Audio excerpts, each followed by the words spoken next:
Hi all, അസ്സലാമലൈക്കും. Welcome back to Silna's kitchen. ഇന്നത്തെ recipe നേന്ത്രപ്പഴം കൊണ്ട് വെറൈറ്റി ആയിട്ടുള്ള ഒരു അടിപൊളി ഈവനിങ് സ്നാക്സിന്റെ റെസിപ്പിയാണ്. പഴം കൊണ്ട് നമുക്ക് ഈ ഒരു രീതിയിലും തയ്യാറാക്കി എടുക്കാം. എന്തായാലും ഒന്ന് ട്രൈ ചെയ്ത് നോക്കണം, എല്ലാവർക്കും ഇഷ്ടാവും. അതുകൊണ്ട് തന്നെ വീഡിയോ സ്കിപ്പ് ചെയ്യാതെ മുഴുവനായിട്ടൊന്ന് കണ്ടു നോക്കണേ. അപ്പോൾ ഈ ഒരു പലഹാരം തയ്യാറാക്കാനായിട്ട് ഞാനിവിടെ 3 നേന്ത്രപ്പഴം എടുത്തിട്ടുണ്ട്. മീഡിയം പഴുപ്പുള്ള പഴമാണ്. ഒരുപാട് അങ്ങ് നന്നായിട്ട് പഴുത്തു പോയ പഴം ഇതിനെടുക്കരുത്.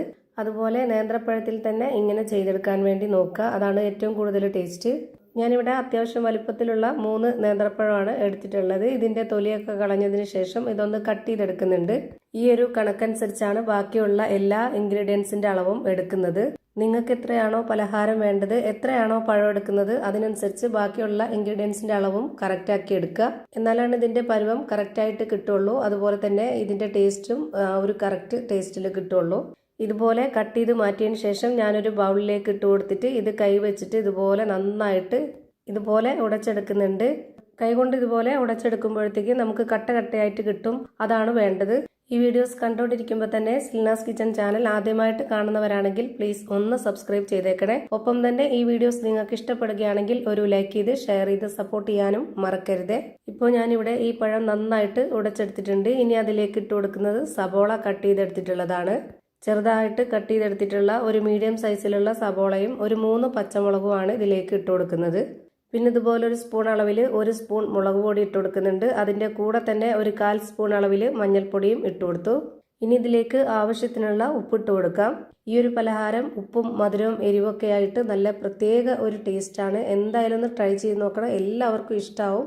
ഇനി അടുത്തതായിട്ട് ഇതിലേക്ക് ഇട്ട് കൊടുക്കേണ്ടത് കോൺഫ്ലവർ പൊടിയാണ്. ഞാനിവിടെ ഇതേപോലെ വലിപ്പത്തിലുള്ള 3 ടേബിൾ സ്പൂൺ അളവിൽ കോൺഫ്ലവർ പൊടി നിറയെ ഇട്ട് കൊടുക്കുന്നുണ്ട്. ഇതുപോലെ ഓരോ സ്പൂണും നിറയെ എടുത്തിട്ടില്ല എന്നുണ്ടെങ്കിൽ ഒരു 4 ടേബിൾ സ്പൂണോളം ഇട്ട് കൊടുക്കാം. ഇതിന് പകരം വേണമെന്നുണ്ടെങ്കിൽ വറുത്ത അരിപ്പൊടി ഇട്ട് കൊടുക്കാവുന്നതാണ്. പക്ഷെ അതിനേക്കാൾ കൂടുതൽ പെർഫെക്റ്റ് ആയിട്ടും ടേസ്റ്റ് ആയിട്ടും കിട്ടുന്നത് ഈ ഒരു കോൺഫ്ലവർ പൊടി ഇട്ട് കൊടുക്കുമ്പോഴാണ്. അതുകൊണ്ട് അത് സ്കിപ്പ് ചെയ്യാതിരിക്കാൻ കഴിവെന്നും നോക്കുക. ഇപ്പം ഞാനിവിടെ ഇതെല്ലാം കൂടെ നന്നായിട്ട് ഇതുപോലെ മിക്സ് ചെയ്തെടുത്തിട്ടുണ്ട്. ഇതാണ് ഇതിന്റെ കറക്റ്റ് ആയിട്ടുള്ള പരുവം. ഇനി നമ്മുടെ കയ്യിൽ കുറച്ച് ഓയിലൊന്ന് സ്പ്രെഡ് ആക്കി എടുത്തതിന് ശേഷം ഇതിൽ നിന്ന് കുറച്ചെടുത്തിട്ട് കൈയുടെ ഉള്ളംകൈയിൽ വെച്ചിട്ടൊന്ന് ഇതുപോലെ ബോൾസ് ആക്കിയതിന് ശേഷം ഒന്ന് പ്രസ് ചെയ്ത് കൊടുക്കുന്നുണ്ട്. നമുക്ക് ഇഷ്ടമുള്ള ഏത് വലിപ്പത്തിലോ ഷേപ്പിലോ ആകൃതിയിലോ വേണമെങ്കിലും ഇത് ചെയ്തിട്ട് എടുക്കാവുന്നതാണ്. ഞാനിവിടെ ഒരു കട്ട്ലേറ്റിന്റെ ഷേപ്പിലാണ് റെഡിയാക്കി എടുക്കുന്നത്. അതുപോലെ ഈ ഒരു വലിപ്പത്തില് ഷേപ്പിലാണ് റെഡിയാക്കി എടുക്കുന്നത്. ഇതേപോലെ എല്ലാം ചെയ്ത് ഒരു പാത്രത്തിലേക്ക് മാറ്റിയിട്ടുണ്ട്. എന്നിട്ട് ഇതുപോലെ ബ്രെഡ് പൊടിച്ചതിലേക്ക് ഇട്ട് കൊടുത്തിട്ട് അതൊന്ന് കോട്ട് ചെയ്തിട്ട് എടുക്കുന്നുണ്ട്. അപ്പോൾ നമുക്ക് നല്ല കറക്റ്റ് ഒരു ഷേപ്പിൽ കിട്ടുകയും ചെയ്യും. അതുപോലെ കാണാനും കഴിക്കാനും നല്ലൊരു ഭംഗിയും പ്രത്യേക ഒരു ടേസ്റ്റും ഒക്കെ ആയിരിക്കും.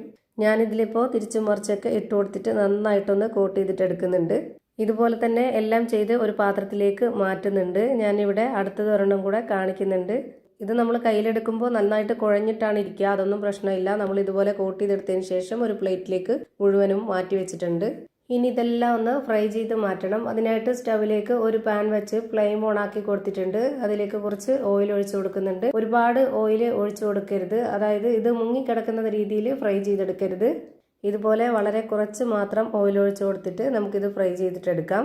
കൂടുതൽ ഓയിൽ ഒഴിച്ചു കൊടുത്തു കഴിഞ്ഞാൽ അത് മുങ്ങിക്കിടന്നിട്ട് അത് പൊടിഞ്ഞു പോവും. ആദ്യം ഇത്രയും ഇട്ട് കൊടുക്കുന്നുണ്ട്. എന്നിട്ട് ഇതൊന്ന് ഫ്രൈ ആയി വരട്ടെ. പിന്നെ ഇതിന് ഒരുപാട് ഫ്ലെയിമിൻ്റെ ആവശ്യമില്ല. മീഡിയം ഫ്ലെയിമിൻ്റെയും ലോ ഫ്ലെയിമിൻ്റെയും ഇടയ്ക്കുള്ള ഫ്ലെയിമിൽ വെച്ചിട്ട് വേണം ഇത് വേവിച്ചെടുക്കാനായിട്ട്. എങ്കിലേ എല്ലാം ഒരുപോലെ ഫ്രൈ ആയി കിട്ടുള്ളൂ. അല്ലാന്നുണ്ടെങ്കിൽ പുറമെ പെട്ടെന്ന് കരിഞ്ഞു പോവുകയും അകം വേവാതിരിക്കുകയും ചെയ്യും. ഇപ്പോൾ ഞാനിവിടെ എല്ലാം ഒന്ന് തിരിച്ചിട്ട് കൊടുത്തിട്ടുണ്ട്. ഈ ഒരു വേവ് പോരാ, കുറച്ചുകൂടെ ഒന്ന് മൊരിഞ്ഞ് കിട്ടണം. അപ്പോൾ അതിനായിട്ട് കുറച്ച് സമയം ഒന്ന് വെയിറ്റ് ചെയ്തിട്ട് വീണ്ടും ഒന്ന് തിരിച്ചിട്ട് കൊടുക്കുക. ഇപ്പോൾ ഈ കാണുന്ന മുകൾ ഭാഗം വെന്ത് കിട്ടിയ പോലെ തന്നെ താഴത്തെ ഭാഗവും കൂടി വെന്ത് കിട്ടണം. എങ്കിലാണ് പുറം ഭാഗം നല്ല ക്രിസ്പിയും അകം നല്ല സോഫ്റ്റ് ആയിട്ടിരിക്കുന്ന ഒരു അടിപൊളി പലഹാരം നമുക്ക് റെഡിയായി കിട്ടുന്നത്. ഇപ്പം ഞാനിവിടെ എല്ലാം എണ്ണയിൽ നിന്ന് കോരി ഒരു പാത്രത്തിലേക്ക് മാറ്റുന്നുണ്ട്.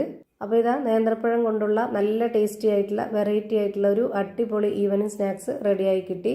ഇതിൻ്റെ അകം എങ്ങനെയാണ് ഇരിക്കുന്നതെന്ന് അറിയാനായിട്ട് ഞാനൊന്ന് കട്ട് ചെയ്ത് കാണിക്കുന്നുണ്ട്. അപ്പോൾ ഇത്രയേ ഉള്ളൂ ഇന്നത്തെ വീഡിയോ ഇഷ്ടമായാൽ ലൈക്ക് ചെയ്യാനും കമൻറ്റ് ചെയ്യാനും ഷെയർ ചെയ്യാനും മറക്കരുത്.